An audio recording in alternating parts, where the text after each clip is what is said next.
I've been documenting my entire real estate investing journey on this channel, from putting bad deals under contract to nearly missing $1 million hazards on a 33-unit apartment complex. It's safe to say that I've made my fair share of mistakes, but I'm making this video so that you don't have to repeat them in order to get the lessons. And there are different lessons for every level of the journey. As we go through this video, I'm going to break down each of the lessons you should know as you go from making $0 in real estate up to over $15,000 plus a month. And after you see all of the levels, I want you to comment and let us know where you're at. And don't leave early, because the last thing I'm going to talk about is the hardest part, but it's actually where most new investors start, but that'll make more sense when we get there. So I'm going to tell you exactly what to look out for, whether you've already made your first offer or you're already doing multiple deals. Level 1, making your first $500 from real estate. So when you're trying to make your first bit of money from real estate investing, side hustling might be a good place to start. I have a full video on the best side hustles to try and how much money you can make with each.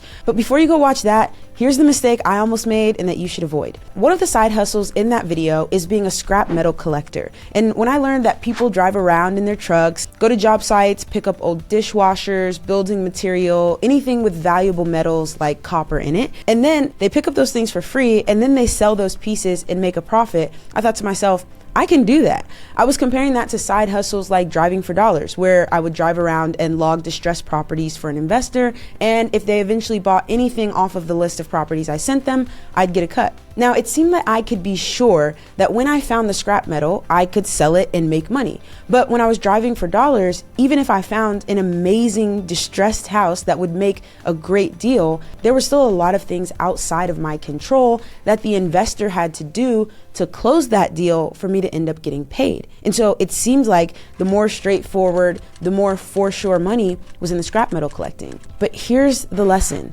When you're at level 1, it's not about the money. If you're serious about becoming a real estate investor, the reason you're side hustling is for low risk opportunities to learn and make connections, not for the money. When you're out there driving for dollars and finding deals or getting estimates and checking contractor work or any of the other side hustles that you can find, regardless of how much it pays, you are getting the opportunity to connect with active investors in your area, to learn from the systems they've already built. And if something goes wrong, like a contractor does bad work or a tenant trashes a house, it's not actually your money or your responsibility to fix it.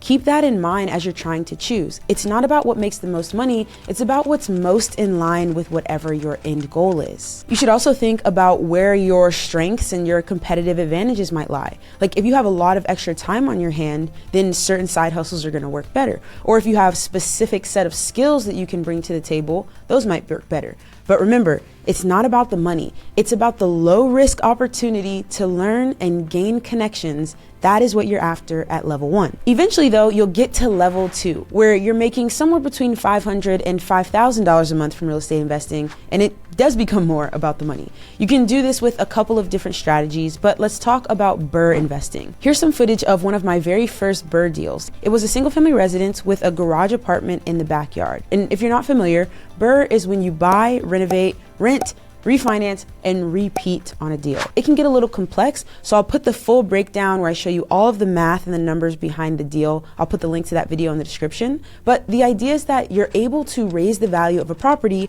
through a renovation. You can then recoup most, if not all, of what you put in through a refinance, and then you keep the property as a rental when it's all over. The BRRRR adds value to your net worth because now you own a property that has equity in it, but it also adds to your income through the monthly cash flow from the rental. And so when I built my portfolio to a couple of units through BRRRRing, there was about $5,000 of rent coming in monthly. And this is where lesson number 2 lies. Don't count the money you make, count the money you keep. Yes, you might be bringing in thousands of dollars in rental income, but those properties have mortgages, which are made up of your principal balance as well as your interest. They have taxes and they have insurance. And so this is what people typically call your PITI. So you have to subtract that. But then on top of that, you've also got your monthly maintenance costs. Like maybe you're responsible as the landlord for mowing the lawn, or there's going to be utilities that you're responsible for, or maybe your tenant is just going to break something and it needs to get fixed. And then after after that, you should also be setting aside for a capital expenditure reserves. And this is for future big repairs like a roof or an HVAC system that's going to cost possibly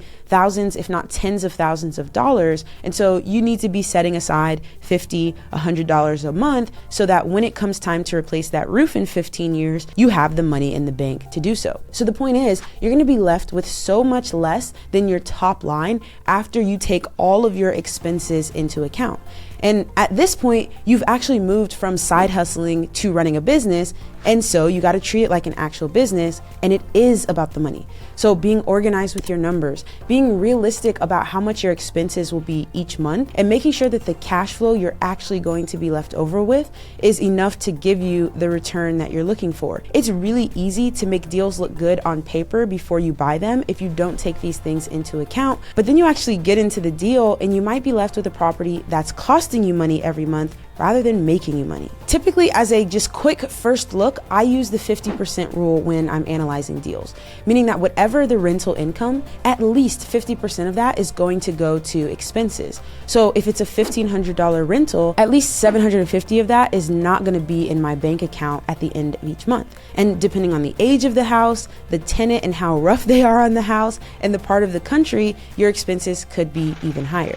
And if this is making you a little bit nervous, I get it, because if you're not sure how to run the numbers and analyze the deals, then you might be getting stuck. But I've put together a team that can help. We spend hours each month helping new investors analyze deals all across the country. It's in our Run the Numbers monthly training program, which is just $9 a month. But even better, you can get a 3-day free trial. So if you want to go watch the 2-hour training that I put together on how I run comps, how I find ARV, and you want to check out all of the other things like the custom built rehab calculators and practice problems and answer keys, you can go check all of that out just by using the 3-day free trial. I'll put a link for that in the description. All right, now let's talk about the mistakes to avoid when you start making the big bucks. $15,000 or more a month. And in this example, let's say you do this through wholesaling. This is where you find a person who wants to sell their house, and you find an investor who wants to buy it, and you bring them together to get the deal done, and then you take a fee for your work. If the seller agrees to sell for $90,000 and you can find a buyer for $105,000,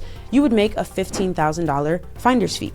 You don't ever actually own the property, and therefore this is a pretty low risk strategy, which is why many investors start with wholesaling, but there's a reason that I've left it for last. And this is a huge lesson I've learned in my journey. I spent months trying to hunt down my first deal, and I was making videos on this channel as I went, from running my numbers wrong and having to cancel bad contracts to having deals stolen from me by other wholesalers. I went through it. And then finally, after months, I got my first $6,000 check. I went to the title company, signed the papers, picked up my check, and danced my way out of there. And then that was it. All of that effort and work and time went into one deal. And once I had it, I had to completely start over. What I should have done, and the lesson that you should be learning from, is how do you build a system and a pipeline for finding deals rather than just searching for one deal?